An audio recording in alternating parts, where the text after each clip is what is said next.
the 21st century series of Doctor Who had finished with Peter Capaldi, it would have been remembered as a good TV series which went a bit downhill in its last few years.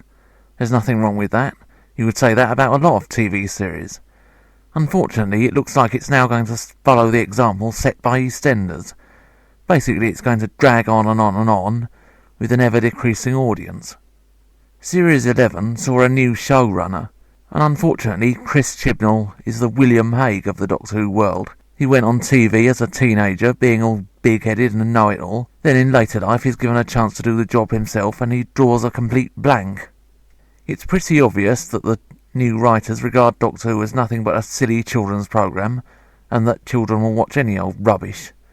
So what follows are the most lazily written, bland, uninteresting set of episodes in the entire Doctor Who canon. This series tries to be preachy and liberal, but instead it just comes across as patronising and downright mean-spirited. A bit like The Leading Lady. Due to an unbelievably lazy casting decision, I tuned into the first episode of this series wondering what the new female Doctor was going to be like. At the end of the series I was still wondering, because apart from the qualities mentioned, she displays no character traits whatsoever. She has 3 companions.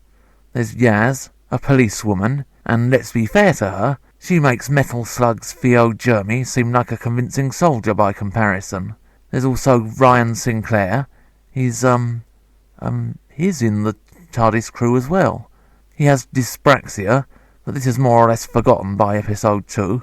The only one who actually shows any character traits whatsoever is Graham, played by Bradley Walsh, a good actor who deserves better than this. The villains aren't really any more inspiring either. There's the Tooth Collector, who goes around stealing teeth from old ladies. He's the British equivalent of the Predator, apparently. A little word of advice.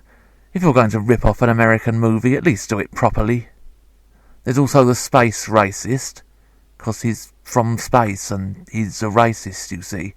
He is in a story which apparently shows that the Black Rights movement of the 1960s shouldn't take any credit whatsoever. In fact, they owe everything to a white blonde. There's also an episode about giant spiders, which features an evil capitalist. Oh no!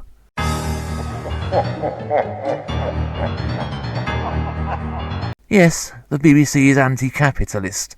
This is an organisation who are making a fortune from the licence payer, and they're also making a fortune from merchandising, and they're anti-capitalist. Righto. Unlike some of the worst Doctor Who episodes in the past, there is nothing even unbelievably awful to make this entertainingly bad. The only moment of shock comes from a talking frog, which has the voice of Graham's late wife, and nobody has actually bothered to make sure that the mouth movements synchronise to the voice.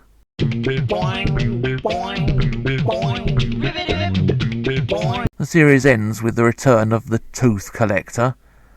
This is the new big bad, is it? It's no old lady's dentures are safe. There is also a New Year's special in this series. Put it like this. An actual Dalek is defeated by medieval people with medieval weapons, whereas a Dalek which has been knocked up together in someone's garage is apparently immune from military firepower. This was the point where I gave up on Doctor Who, and nothing that I've heard about this series has made me want to tune in again. It's made by people who couldn't really care less about it. They think it's just a silly programme for silly little people. So just stick with the older Doctor Who. Let this nonsense die.